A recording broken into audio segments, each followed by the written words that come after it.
बिस्मिल्लाहिर्रहमानिर्रहीम, अस्सलाम वालेकुम। आप देख रहे हैं मुझे मेरे यूट्यूब चैनल पर और मैं मुज़म्मिल अवान हूँ। जुडिशल कमीशन का इजलास ख़त्म हो चुका है और किस बात पर इत्तफाक हुआ इसके ऊपर बात करेंगे, लेकिन उससे पहले जो बड़ी इंपॉर्टेंट बात है वो मैं आपके साथ कहता चलूँ कि सुप्रीम कोर्ट के जज जस्टिस मुनीब अख्तर जो जुडिशल कमीशन के रुकन हैं, उन्होंने इजलास से वॉकआउट किया।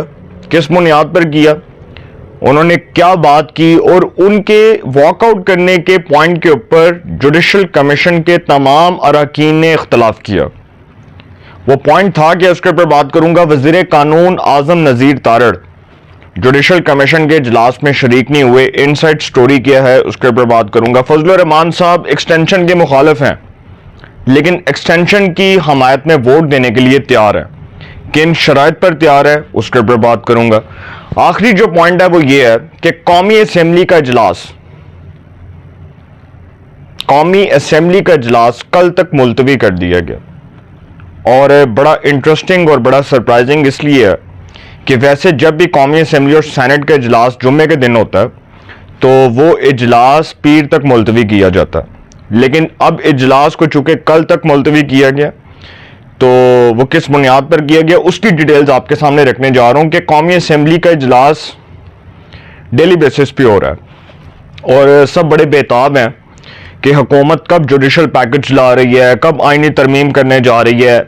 और जिस शाहकार का इंतज़ार था वो आ गया था, जिस शाहकार का इंतज़ार वो आ चुका है।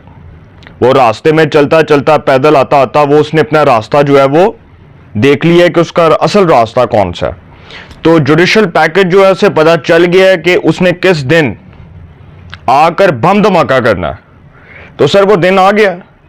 कल के इजलास में जो बड़ी इंपॉर्टेंट डेवलपमेंट होने जा रही है वो ये होने जा रही है, जो पार्लियामेंट का कल का इजलास है उसमें कल डेवलपमेंट ये होने जा रही है कि जजेस की तादाद से मुतल्लिक बिल कौमी असेंबली और सेनेट में पेश होगा और ये सिंपल मेजॉरिटी, मतलब ये सादा अक्सरियत से भी ये बिल कानून बन सकता है, इसमें 2/3 की जरूरत नहीं है। अब ये भी कहा जा रहा है कि जो कल बिल पेश होगा दोनों ऐवानों में, दोनों ऐवानों का जो इजलास है उसमें 1 घंटे का वक्फा होगा, मतलब 1 घंटे का। और ये भी कहा जा रहा है कि जो दोनों ऐवानों का इजलास होगा उसमें 1 घंटे का गैप भी होगा, मतलब एक जो ऐवान है उसका इजलास 1 घंटा पहले शुरू होगा, दूसरे ऐवान का जो इजलास है वो 1 घंटे के बाद होगा। अब कल के इजलास में जो कौमी असेंबली का कल का इजलास है उसमें कल अहम डेवलपमेंट ये होने जा रही है कि एक तो जजेस की तादाद बढ़ाने से मुतल्लिक बिल कौमी असेंबली और सेनेट में पेश होगा, और फिर जो दूसरी ब्रेकिंग न्यूज देने जा रहा हूं वो ये है कि कल हुकूमत आईनी तरमीम के लिए अपने कार्ड शो कर देगी, अपने नंबर शो कर देगी और दिखा देगी कि हुकूमत के पास 2/3 मेजॉरिटी आ चुकी है। जिस मुल्क में सादिक संजरानी चेयरमैन सेनेट बन सकता है, जिस मुल्क में फैसल वाडा चेयरमैन सेनेटर बन सकता है, जिस मुल्क में मोहसिन नकवी साहब सेनेटर बन सकते हैं, उस मुल्क में सर कुछ भी हो सकता है। नामुमकिन भी मुमकिन हो सकता है, नामुमकिन भी मुमकिनात में शुमार हो सकता है। तो कल के इजलास में जो ये बातें हो रही हैं कि जी कल हुकूमत अपने नंबर्स कैसे शो करेगी, फजलुर रहमान साहब ने तो मुखालफत कर दी और उन्होंने कहा कि जी मैं तो एक्सटेंशन की हमायत में नहीं हूं, ना मैं वोट कास्ट करूंगा। और मुशर्रफ दौर में जब मैंने किया था ऐसा तो उस वक्त मेरे पीपल्स पार्टी के जो दोस्त थे वो उधर बैठे हुए थे और मैं उस वक्त लीडर ऑफ द ऑपोजिशन था, तो मैंने उस वक्त हमायत की तो मेरे पे बड़ी तनकीद हुई, फजलुर रहमान साहब ने असेंबली के इजलास में कहा। लेकिन जो 41 आज़ाद उम्मीदवार सुप्रीम कोर्ट के फैसले से आज़ाद है उनमें से 5 से 6 वोट भी अगर हुकूमत को पड़ गए तो गेम खत्म हो जाएगी ऑपोजिशन की। हुकूमत के हाथ में गेम आ चुकी, हुकूमत के हाथ में गेम आ चुकी है सर। बताना हुकूमत ने नहीं है, हुकूमत ने तो सरप्राइज देना ना। सहाफियों ने सवाल किया आज़म नज़ीर तारड़ साहब से और वज़ीर ख़ारजा इसहाक डार साहब से कि क्या हुकूमत कल कोई आईनी तरमीम ला रही है। उन्होंने कहा कि इसहाक डार साहब ने कहा मुझे तो इस बात का इल्म नहीं है, मैं नहीं जानता। तो आज़म नज़ीर तारड़ साहब ने फिर जो जवाब देना था फिर आपको पता है, उन्होंने भी इशारतन बात की। तो सर अब आज़म नज़ीर तारड़ साहब जुडिशल कमीशन के इजलास में शरीक नहीं हुए, लेकिन उससे पहले मैं आपको एक चीज़ बताऊं कि बिलावल भुट्टो जरदारी पाकिस्तान पीपल्स पार्टी के चेयरमैन उन्होंने कल अरकान असम्बली के एजाज़ में इशाया रखा है और हुकूमत ने, मुस्लिम लीग नून ने, पीपल्स पार्टी ने, तमाम इत्तेहादी जमातों ने अपने अरकान को ये तंबीह कर दी है कि तमाम जितने भी अरकान हैं वो अपनी हाज़िरी को यकीनी बनाएं, कोई गैर हाज़िर नहीं होगा, कोरम पूरा होना चाहिए। कल का जो इजलास है, कल का दिन बड़ा अहम है। फिर दूसरी खबर यह है कि जुडिशल कमीशन का जो इजलास है उसके अंदर वज़ीर कानून आज़म नज़ीर तारड़ साहब शरीक नहीं हुए, चूँकि वो पार्लियामेंट के इजलास में थे और वो इसलिए नहीं गए क्योंकि उनको पता है कि अगर वो जुडिशल कमीशन के इजलास में शिरकत के लिए जाएंगे और वहाँ पर जाकर जब वो इजलास इख्तिताम पजीर होगा तो बाद में सहाफ़ी उनसे सवाल करेंगे कि जुडिशल कमीशन के इजलास में आप आए तो क्या बातें हुई, फिर उनको जवाब देना पड़ेगा।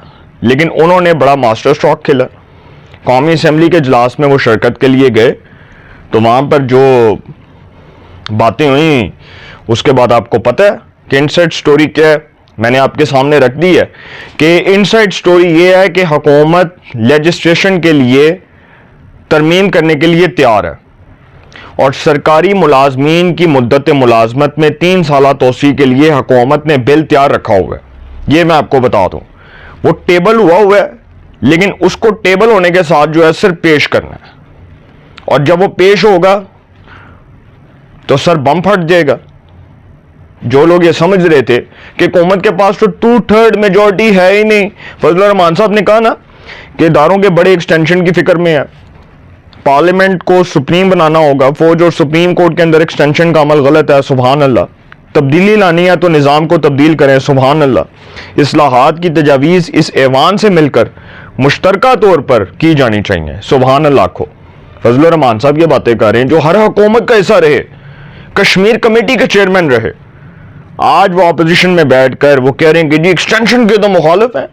और सर जिन्होंने जनरल कमर जावेद बाजवा को उस पार्लियामेंट से एक्सटेंशन दी थी ना, उस वक्त भी सबको डंडे के जोर पर कहा गया था कि दियो, सबने दी थी एक्सटेंशन। तो अब एक्सटेंशन की बात नहीं हो रही, अब तो मुद्दत मुलाजमत में तोसी की बात हो रही है। एक्सटेंशन तो फर्द वाहिद के लिए होती है और फर्द वाहिद एक शख्स होता है, अब तो सबकी मुद्दत मुलाजमत बढ़ाने की बात हो रही है और कहा जा रहा है कि 3 साल मुद्दत मुलाजमत में तोसी हो जाए, उसको एक्सटेंड कर दिया जाए, तो ऑटोमेटिकली जब ये कानून बनेगा तो सबकी मुद्दत मुलाजमत एक्सटेंड हो जाएगी, फिर हम इसको एक्सटेंशन तो नहीं कहेंगे। देखना, जस्टिस काजी फायज ईसा हो या army chief general Syed Asim Munir हो, जब उनकी मुद्दत मुलाजमत एक्सटेंड होगी तो उनकी एक्सटेंशन नहीं होगी, इसको एक्सटेंशन नहीं कहेंगे, इसको ये कहेंगे कि टेन्योर एक्सटेंड हुआ, उनकी एज बढ़ गई। फिर वो सुप्रीम कोर्ट की जो ऑफिशियल वेबसाइट है उसके अंदर लिख दिया जाएगा और लिखा जाएगा कि जी जो जज साहब हैं वो 65 में रिटायर नहीं होंगे, वो 68 या जो भी, आई थिंक जो भी लॉ बनेगा। तो 2 बिल आ रहे हैं, एक जजिस की उम्र से मुतल्लिक और दूसरा सरकारी मुलाजमीन की मुद्दत मुलाजमत से मुतल्लिक। और जो दूसरा बिल है उसमें हुकूमत को 2/3 मेजॉरिटी गेन करनी है, 2 ताई अक्सरियत दरकार है, 2 ताई अक्सरियत हाथ में पड़ी है, 3 वोटों की मार है सेनेट के अंदर। कौमी असम्बली के अंदर 5 से 6 वोट या 7 वोट ऐसे मिलेंगे। मैंने आपको खबर दे दी। अब जुडिशल कमीशन के इजलास में जस्टिस मुनीब अख्तर साहब जो है उन्होंने वॉकआउट किया, उनकी तजवीज़ सामने आई है। जुडिशल कमीशन के इजलास मुखर करने की जो खबर है, इस हवाले से बताया गया कि जस्टिस मुनीब अख्तर जो हैं उन्होंने कहा है कि हुकूमत आइनी तरमीम के जरिए, आइनी तरमीम करके जुडिशल कमीशन की कॉम्पोजिशन तब्दील कर सकती है, इसलिए जुडिशल कमीशन का इजलास मुखर किया जाए। आखो सुभान अल्लाह। वो उनको ये खतरा लाहक है कि हुकूमत 2/3 मेजॉरिटी, इसका मतलब कि पता है सबको फिर कि 2/3 मेजॉरिटी तो हुकूमत के पास है, इसका मतलब कि लोग इस बात को तस्लीम कर रहे हैं कि वाकई में हुकूमत 2/3 मेजॉरिटी रखती है। क्योंकि सर अगर हुकूमत के पास 2/3 मेजॉरिटी ना होती तो justice Munib Akhtar the great वो ये बात ना करते कि हम जुडिशल कमीशन के इजलास को मौखर कर दें, क्योंकि हुकूमत जुडिशल कमीशन की कॉम्पोजिशन को चेंज करना चाहती है। उन्होंने तो ये बात नहीं करनी थी। इट मीन्स कि उनको पता है कि हुकूमत 2/3 मेजॉरिटी से जुडिशल कमीशन की कॉम्पोजिशन को चेंज करेगी। वो इस बात को बाखूबी जानते हैं, उनको बाखूबी अंदाजा है इस बात का। इट मीन्स कि वो पता है उनको कि होना यही है। तो ये बात उन्होंने की और फिर उसके बाद जितने जुडिशल कमीशन के इजलास में तमाम लोग बैठे थे उन्होंने उनकी बात से इख्तलाफ किया। जुडिशल कमीशन के जितने भी अरकान थे उन्होंने सब ने इख्तलाफ किया और फिर जस्टिस मुनीब अख्तर उठे और उन्होंने वॉकआउट कर दिया। और फिर इसमें एक बड़ी इंटरेस्टिंग डेवलपमेंट हुई है जुडिशल कमीशन के इजलास में। Chief justice of Pakistan justice Qazi Faez Isa और सुप्रीम कोर्ट के मोस्ट सीनियर जज जस्टिस मंसूर अली शाह, इनके दरमियान खुशगवार बातें हुई हैं। बहुत अच्छे अंदाज में, खुशगवार अंदाज में बातचीत आगे बढ़ी और हंसी मुस्कुराहट हुई। उसके बाद पता चला कि जी वो बड़ा एक दूसरे के साथ कह के लगा रहे थे। इट मीन्स के को बड़ी गेम डलने जा रही है। और ये भी हो सकता है, जो मैं आपको अंदर की खबर दे रहा हूं, कि जस्टिस काजी फायज ईसा का टेन्योर 3 साल बढ़ेगा तो ऑटोमेटिकली जस्टिस मंसूर अली शाह साहब का भी बढ़ जाएगा। जस्टिस मंसूर अली शाह साहब के भी बढ़ जाएगा ना, तो फिर मसला तो किसी को भी नहीं है, मसला तो फर्द वाहिद को नहीं होगा, क्योंकि इसमें एक्सटेंशन का तो रोला ही नहीं है।